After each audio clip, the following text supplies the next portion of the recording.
Hello and welcome to this episode of Public Health Network Cymru's podcast. Following the recent heatwave, this episode focuses on sun safety and skin cancer. Skin cancer is the most common cancer in the UK, but also the one that is the most preventable. We began by speaking with Maura Matthews from Tenovus Cancer Care, who is involved in outreach activities to raise awareness and also runs information sessions for practitioners.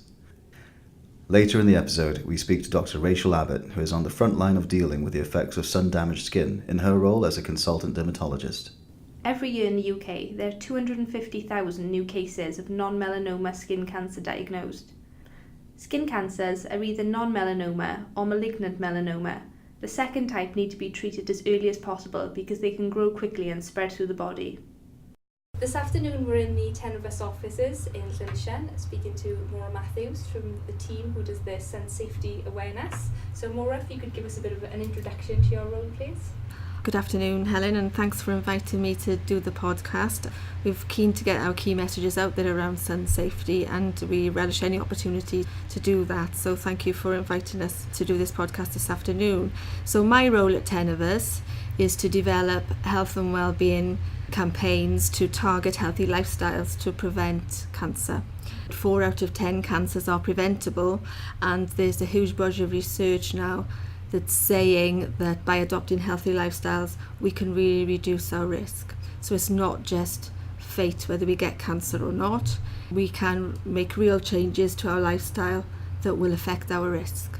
We target all health behaviours, and also as we're a small team then we have limited resources, so we have to use a lot of partners and community partners really to spread our messages. So for the sun cream van, for instance, we work a lot with community first teams, with workplaces, community events, and we take our converted sun cream van, which really was an ice cream van, complete with chimes, and we take that with us to those events. And at those events then we try and have almost brief intervention conversations with people around sun cream. So we use a quiz in order to try and get them engaged, and then they have an opportunity to win a prize, a Amazon Fire tablet, and that's the hook. So we get them in to have the conversation, and then we run through the main points we want to get over, and we talk about moles and being aware of skin cancer, because also we're trying to get people to attend their GPs much earlier with any suspicious lesions. So it's the prevention side that we don't want people to get any changes, but if changes do occur we want them to present at the GP early, because that makes such a difference to their prognosis.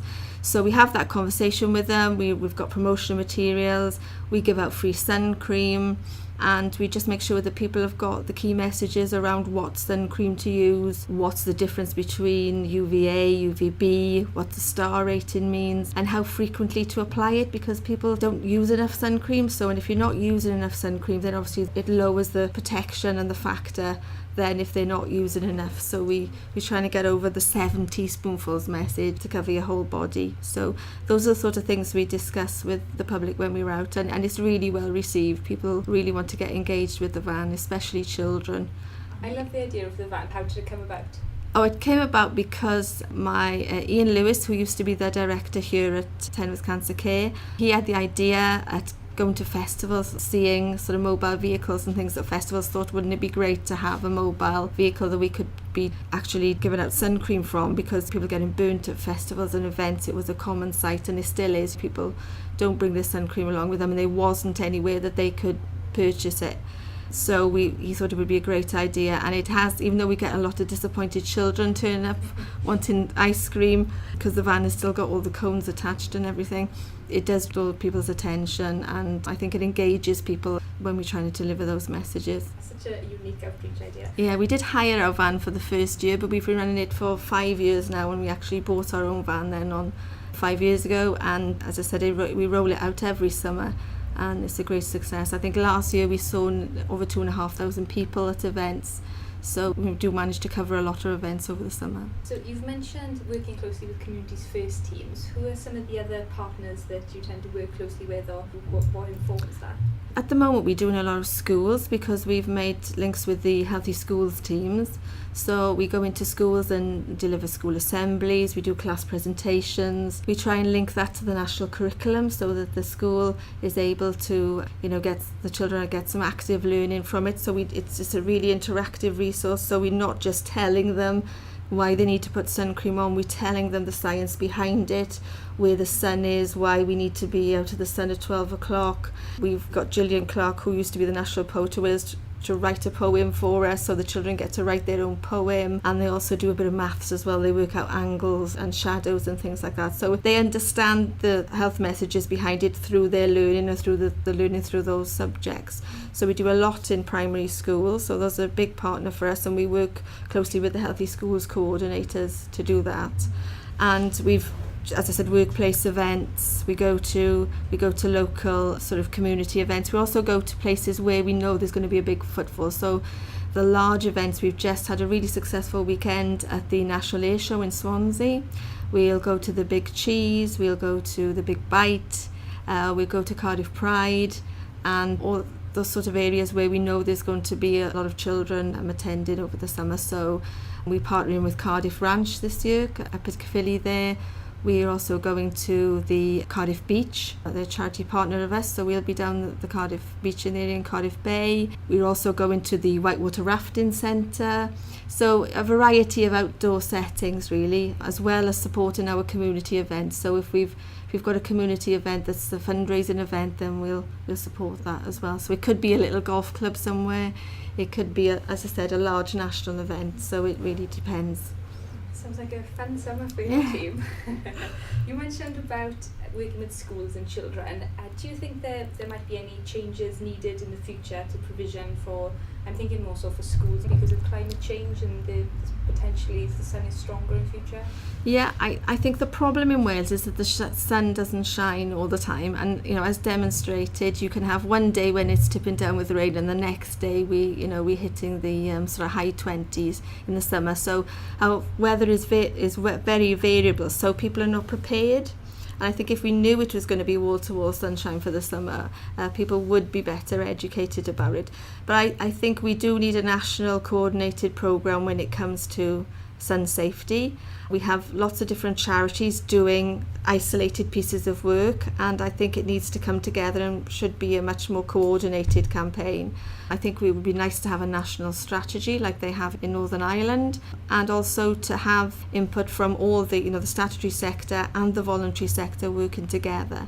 So I'd like to see, for instance, sun safety on the Healthy Schools curriculum, so that it would be a compulsory thing for schools to actually deliver sun safety through the Healthy Schools programme, and also clear up the fact that some schools don't allow the teachers to put sun cream on the children. So if the children don't come to school with sun cream on and we're pushing them outdoors at 12 o'clock midday, exactly the time they shouldn't be, then they aren't protected. So I think we need some sort of guidance as well from Welsh Government on what schools should be doing around sun safety, and it should be embedded into the PSE curriculum. As I said, I think we need a national campaign around it, and we need a much more coordinated approach to deal with work that a combination between the statutory sector and the voluntary sector. What do you think is the most common or the biggest misconception for sun safety as an issue for Wales? I think people aren't aware of the risks really, so they aren't aware of the fact that skin cancer is doubled in the last 10 years. It's sort of quadrupled since the 1970s, and there's no sign of that trend lessening off. So we've still got this escalating trend of skin cancers, and it's the second highest increase of all the cancers. So of all the cancers we've seen, at the second highest increase, and the only other highest increase is liver cancer, but obviously that's a different podcast, I suppose. But this is disproportionately affects young people. So we've it's the second highest cancer in the 15 to 24-year-old group. So, and it's a preventable cancer. That's the main thing. The majority of cases are preventable. So if we did adopt sun-safe habits, then we could reduce those instances of skin cancer dramatically. And there's two types of skin cancer. The malignant melanoma, which is a much more dangerous form, and that's the cancer that can spread. And then there's the non-malignant melanomas, which tend to be from chronic exposure to sun. They tend to be, see them on older people, so on the nose, on the face, on the exposed parts that have had a lot of sun damage. They're not so dangerous, but they still cost the NHS a lot of money. They still need to be cut out, and also they can be quite disfiguring if they're on the face, depending on the position. So skin cancer is the highest number of all the cancers when you include the malignant and the non-malignant melanomas. So it's a huge burden on the NHS, and we reckon there was probably about 100,000 cases of skin cancer in the UK every year. Am I right in thinking there's some demographic differences? Yes, definitely. When we look at most of our cancers, people from deprived areas tend to have higher incidence and later presentation, therefore worse prognosis. But with skin cancer, it has tended to be more affluent populations where we've had the higher numbers, and I think that's because they have the money to go off and jet off to those warmer climates where they're exposed to the sun more. But when you actually drill down to the figures, what you find is that people from more deprived areas who have skin cancer present later, have a worse outcome, and more stage 3 and 4 type cancers with a worse prognosis. And also in 2004 we did a study. Our campaign was focused on sunbed use, because there is not a lot of research, especially in this country, on tanning bed use. We do know that it increases your risk by about 60% if you use a tanning bed before the age of 35. So it is increasing your risk dramatically. But what we were finding is that we didn't know how many people were using them. You could see them springing up in our deprived communities all the time, some tanning salons, but we didn't actually know how prevalent they were and how prevalent the use of them was. And what we find out from our study in 2014 is that we asked about 2,500 people, did they know about the risks associated with tanning beds, and we found out about 10% of that population were tanning bed users, that they travelled very small distances in order to use a tanning salon. So the fact that you had one in your locality almost increased the likelihood of you using it. So they were very cheap to use, and it was quite entrenched behaviour in people who wanted to have that look. We have a lot of peer pressure or celebrity pressure for us to look brown, and we thought people who wanted to have that look, it was a very entrenched behaviour. It was even very difficult to change, and even once we told people the risks associated with it and we followed them up a couple of weeks later, we still had almost 2/3 of the population still carrying on with their tanning bed use. So they're a difficult group to target. And when also we drilled down then to looking at the postcodes for those areas, we did find that those people who were using tanning beds tended to be in more deprived communities, and they also had less knowledge than people in more affluent communities. So there's definitely a case for more education around those specific risks. And ideally, I would like to see tanning beds banned completely. And I think in years to come, we will think, what were we doing allowing those to be in our communities and exposing people to those sorts of risks? Would you like to give any key messages to policymakers who might be listening? I think just a plea for more coordinated approach really and involve the voluntary sector more, because we have got a lot of expertise, and we are working in communities all the time. I'm not sure what's going to happen now with the Community First programme being sort of disinvested in and what's going to go in its place, but we certainly need a lot more people in our communities passing those health messages on. Now we'll move over to doing some quick fire questions and answers, and just to round off the podcast interview. So with UVA and UVB light, what's the difference and which is more dangerous? They're both part of dangerous UV rays, and they can both cause skin cancer. So UVA is part of the rays that you would find in a tanning bed, for instance. UVB is the part of the light which actually causes the burning of the skin, and UVB is the element that we take out when we use sun cream, which we're protecting against UVB when we put sun cream on. and that relates to the sun protection factor, so how long we can stay in the sun. So that's what the SPF means, how long you can stay in the sun without burning, and that looks after the UVB part of the sun.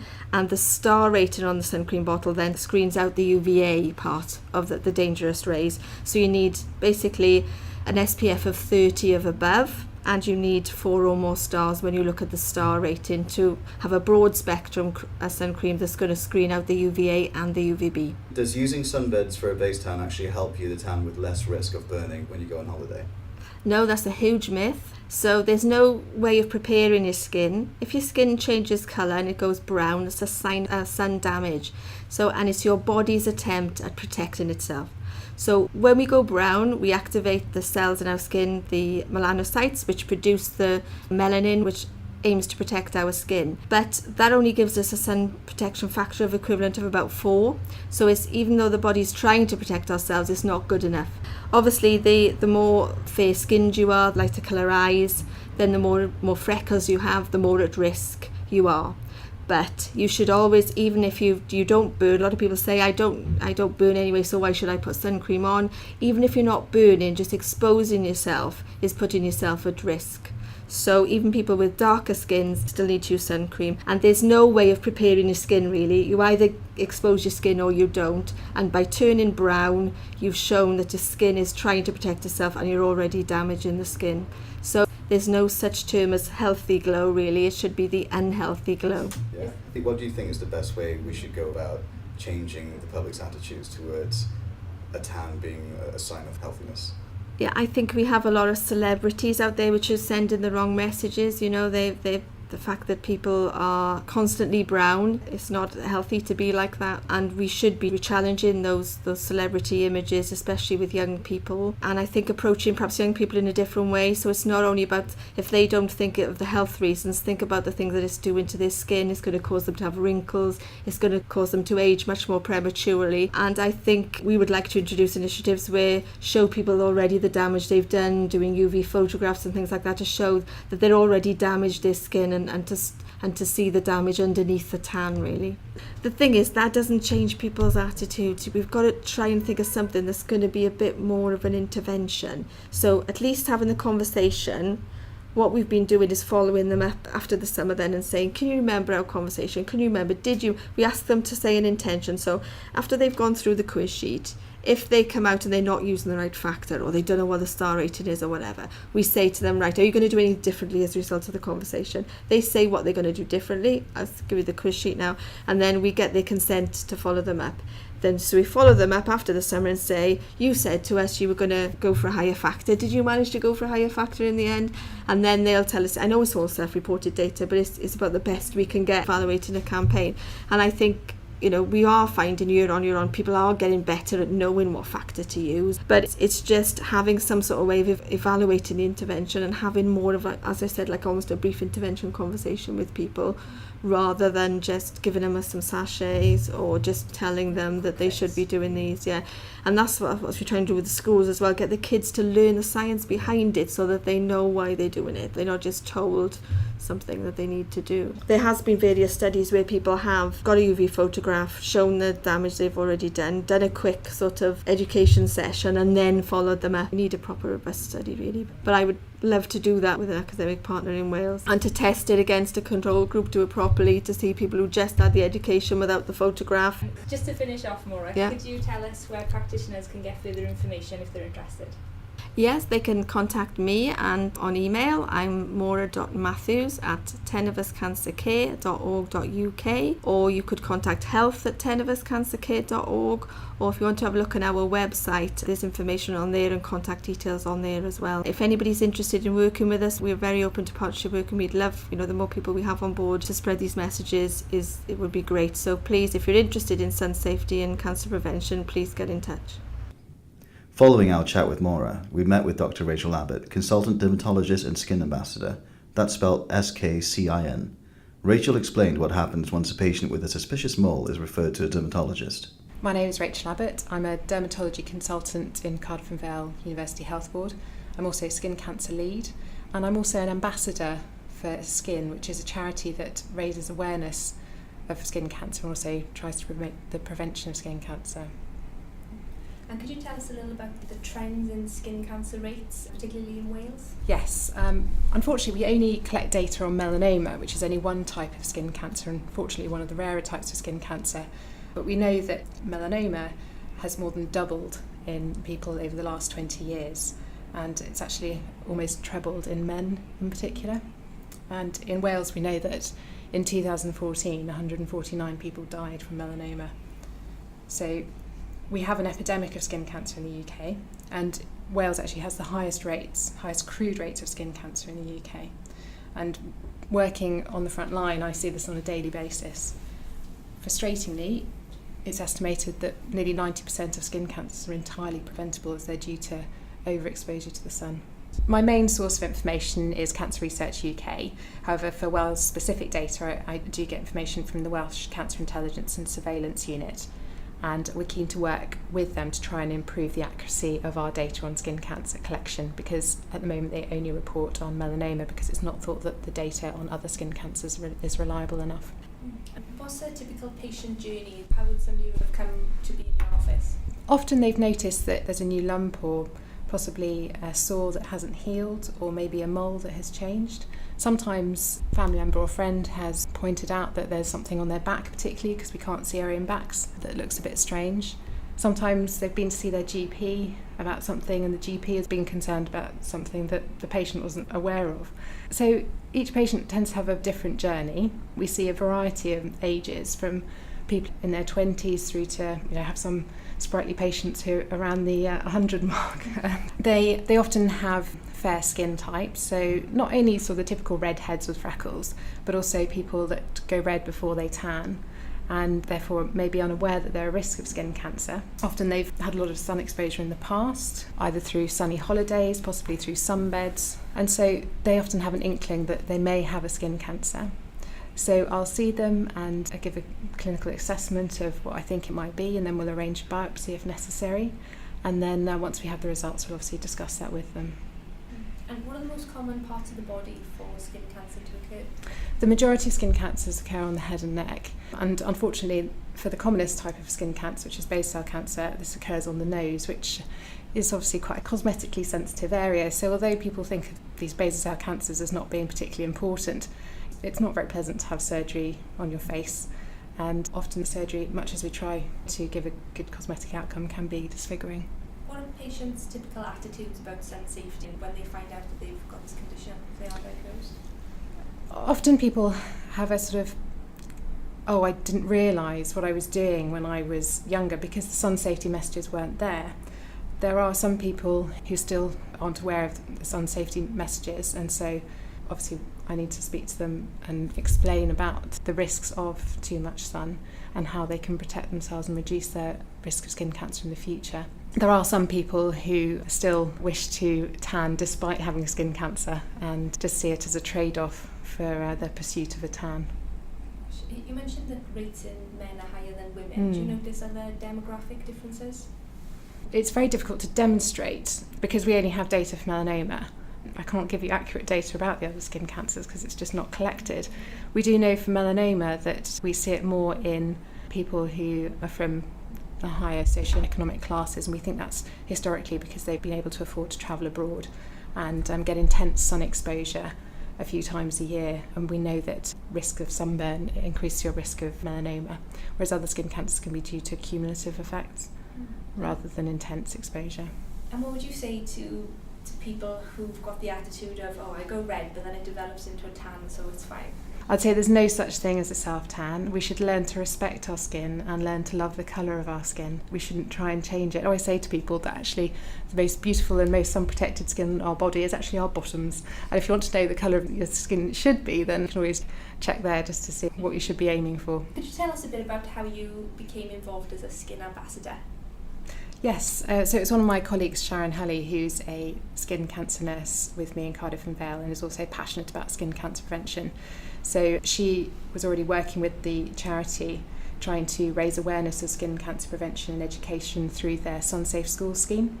And so when we both heard about this opportunity to become an ambassador, which is a voluntary role, then we were both very keen to do this. So we applied together And it is quite daunting because there is such a need for promotion of sun safety and skin cancer awareness. So I'm really pleased that Sharon and I have done this together. And we've also now recruited some other colleagues as well. So we're increasing the size of the team across South Wales. What do you think is the role of education in addressing this issue?